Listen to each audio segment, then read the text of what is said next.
Nsuhuje ababyeyi mwese muri kurera abana bageze mu gihe cya adolescence.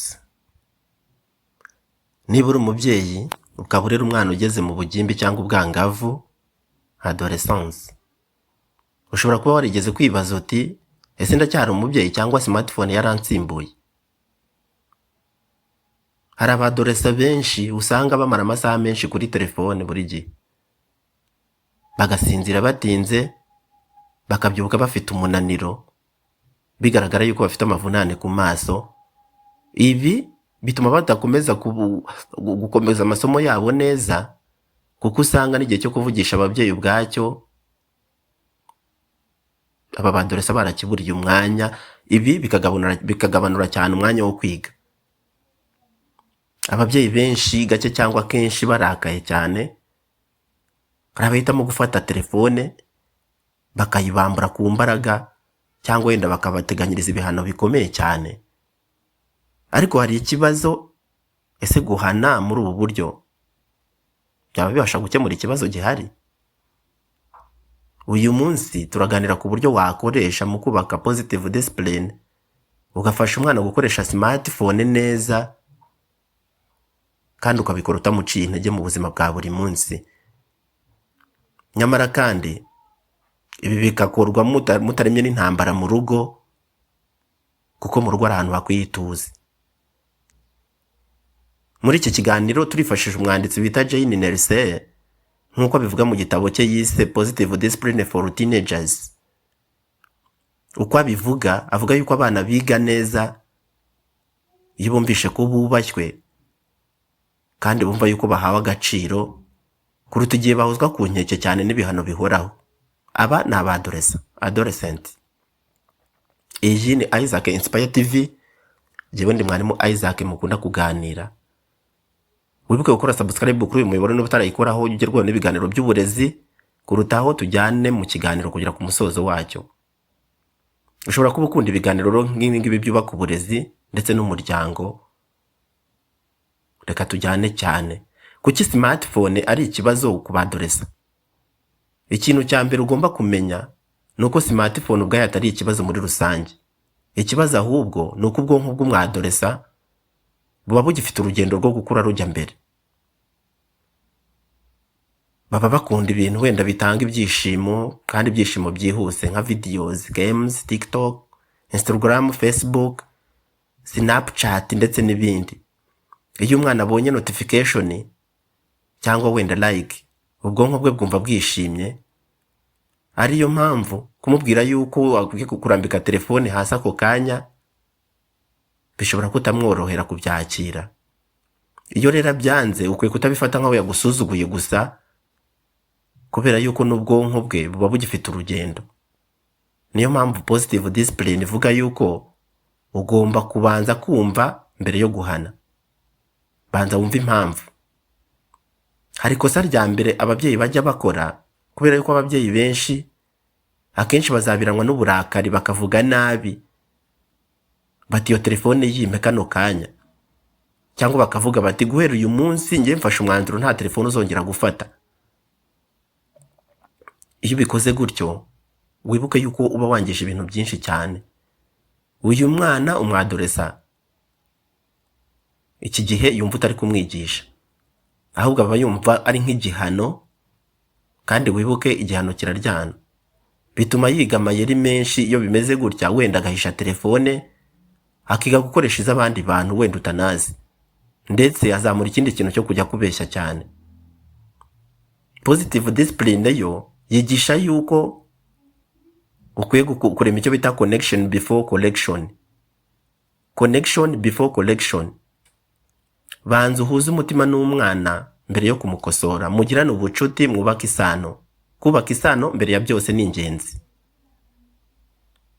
Muri iki kiganiro hari inama 10 zatanzwe zo kuzamura ya positive discipline.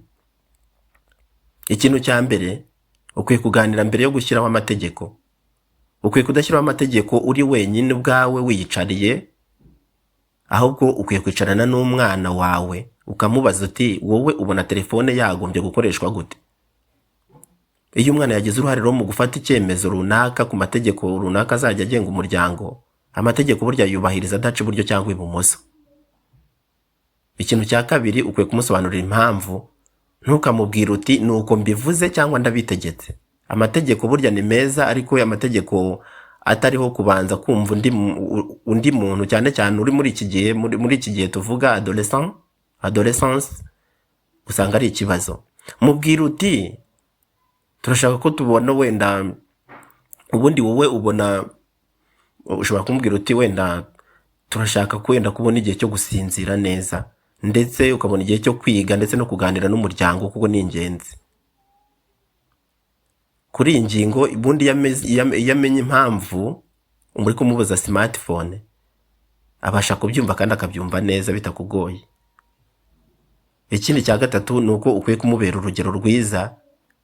Ntabwo ushobora kubwira umwana yuko agomba kuva kuri telefone kandi nawe itagiva mu ntoki. Ubundi akenshi abana biganya ibyo babona nibyo. Icya kane ni ukwiye gushyiraho amasaha azwi, wenda ukavuga uti nta telefone ikwiye kuza ku meza. Igihe abantu bari ku meza, telefone ikwiye kuba yashyizwe ku ruhande, nta kurya ureba muri telefone, ntabwo ari byiza. Ukavuga uti nta telefone ku isaha yo kwiga, nta telefone mbere yo kuryama. Iyo amategeko rero ahoraho ugahora ubikurikirana, uyu munyeshuri cyangwa se uyu mwadolesa, uyu mwana uri muri iki kigero abyumva neza kandi akabyubahiriza. Ikibi ni ukubimutura hejuru bitaganiriweho, cyangwa ngo nawe habeho follow up nayo ni ingenzi mu buzima. Ikintu cya gatanu ni uko ugomba guteganya icyo bakwita consequence, cyangwa se ingaruka, aho gutera ubwoba. Ahubwo ukavuga ngo niba amategeko yenda atubahirijwe, ushobora kuvuga uti, aho kuvuga uti wenda ngo nzagukubita ugakangisha gukubita, ushobora kuvuga uti ejo igihe cya smartphone kizagabanukaho iminota 30. Ashobora kwenda yikoreshaga amasaha 2 cyangwa se biterwa, ariko ugatangira ugabanura igihe yakoreshaga iyo telefone, ukamubwira yuko iyo minota igomba kugabanukaho, kandi wibuke yuko burya ingaruka zigomba kuba zifitanye isano n'ikosa.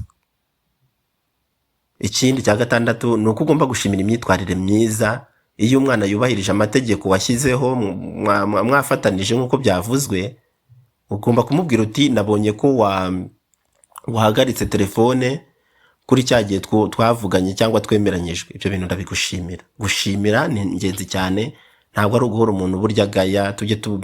Tujye dushima n'ibyagenze neza. Praise cyangwa se gushimira uwitwaye neza, ibintu byubaka imyitwarire myiza nabyo kandi ni ingenzi. Jya ushimira umwana, ubwira ati wabigenje neza, ibyo ndabishimye, n'ubutaha agambirira kongera. Icya karindwi, ukwiye kumwigisha kwigenzura. Ubundi intego ntabwo ari ukumugenzura imyaka yose, kuko ubundi turera abakura. Intego nziza ni uko nawe amenya kwifatira icyemezo. Ukwiye kumubaza uti ni iki wagabanya kugira ngo ubone umwanya wo kwiga, nawe ukabimwibariza akagira uruhare mu gusubiza. Icya munani ni uko mukwiye kuganira ku ngaruka za interinete. Umubyeyi mwiza akwiye kwigisha umwana,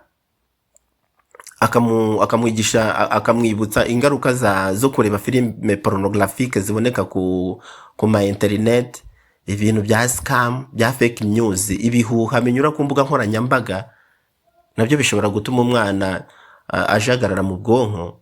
Ibi rero iyo umubwiye ko nabyo bishoboka, ashobora kubyumva kandi bikamubera umugisha. Ukwiye kubikora udategereje ko ikibazo kiba, ahubwo ukabikora mbere. Nibyo aho kwivuza wakwirinda. Ikintu cya 9 ni uko umubyeyi mwiza mu gufasha uyu mwadolesa akwiye kumushakira ibindi bikorwa. Iyo umwana ubundi adafite ikindi kintu akora, nta kabuza telefone ihinduka inshuti ye ya mbere, igahinduka inshuti ye yakadasohoka. Ukwiye kumukangurira gukora siporo. Nk'ugihe bari mu biruhuko, ashobora kureba club ajoyininga club ikora sport bitewe n'impano ye. Ashobora kuba afite impano muri volleyball, muri basketball, muri football. Ashobora kuyoboka isomero. Hari amasomero aba ari hirya no hino mu gihugu abasha gufasha abana mu buryo bumwe cyangwa ubundi. Arimo ibitabo bitaba ku ishuri aho yiga. Ibyo ni ingenzi cyane. Ushobora kumukangurira kuyoboka umuziki, akajya yiga amasomo y'umuziki. cyangwa se akajya no muri korari, birashoboka kandi ni byiza. Ushobora kumukangurira kujya mu byo bita ubugeni cyangwa se ubuhanzi, akagira ibintu nawe atangira guhanga kandi bizakura bikavamo impano nziza. Ikindi ni ukumukangurira gufasha mu mirimo yo mu rugo. Abana bagomba gufasha ababyeyi imirimo yo mu rugo, aho guhora kuri telefone, kuko telefone ntabwo ari umwarimu w'umunyeshuri. Icya nyuma aricyo cya 10, mukomeze kuganira buri cyumweru, kandi ntikibe ikiganiro cya rimwe gusa, ahubwo buri cyumweru ujye umubaza uti byagenze bite muri iki cyumweru, habeho evaluation. Ibi biganiro iyo bihoraho, ubundi amakosa uko byamera kose aragabanuka.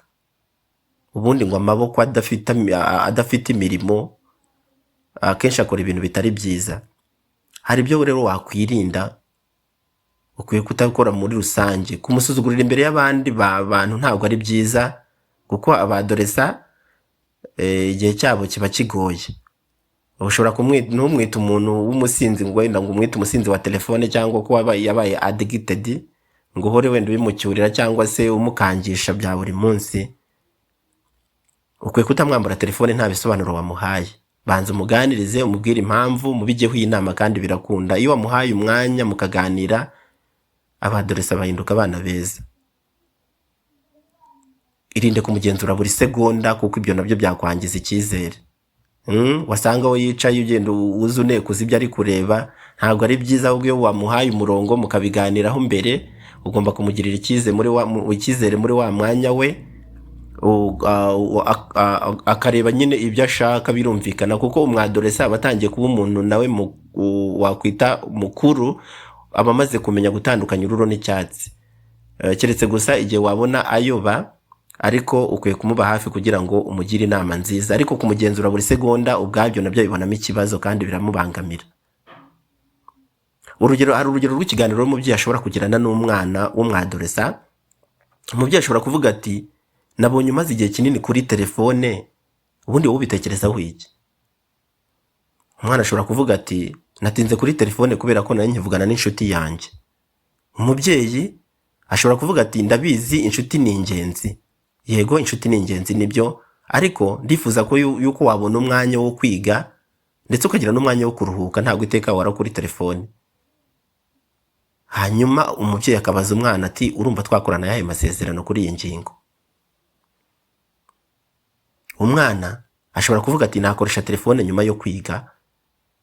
Umubyeyi akavuga ati, icyo ni igitekerezo cyiza, reka tubigerageze muri iki cyumweru, hanyuma tuzareba umusaruro bitanga. Ubu buryo bwubaka ubufatanye, aho kubaka intambara wenda mu rugo kandi zitari ngombwa, kubera yuko urugo ntabwo ari ahantu ho guhanganira n'imirwano, ahubwo urugo rukwituze.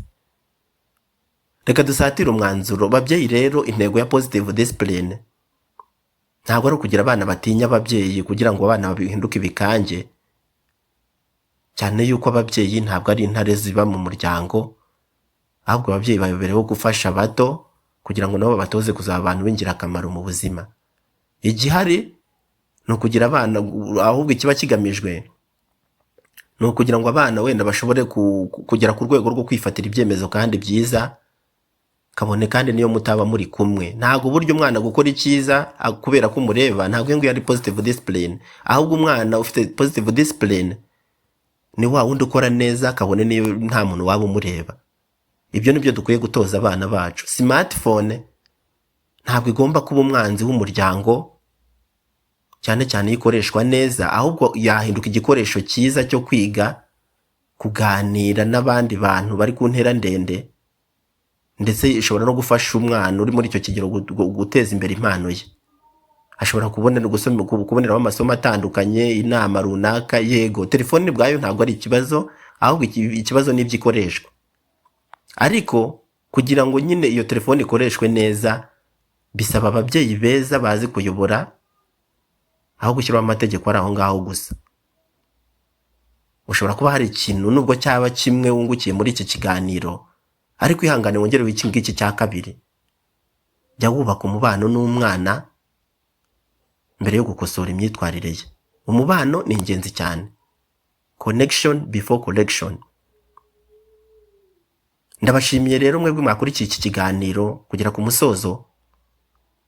Niba cyakugiriye akamaro kandi birumvikana, ubasha gukanda like, ugakora subscribe kuri channel Isaac Inspire TV, ubasha no kugisangiza abandi babyeyi kugira ngo twubake imiryango ifite abana bakoresha ikoranabuhanga mu buryo bubafitiye akamaro, aho kugira ngo barikoreshe mu buryo bubangiza. Smartphone ubwayo ntabwo ari ikibazo, uburyo tuyikoreshamo nibwo butuma iba umugisha cyangwa igahinduka ikibazo muri rusange. Positive discipline bitwigisha kuyobora abato mu rukundo, kububaha ndetse no kubatoza kwigenzura ubwabo, kuko abo ngabo nibo Rwanda rw'ejo. Ndabashimiye cyane.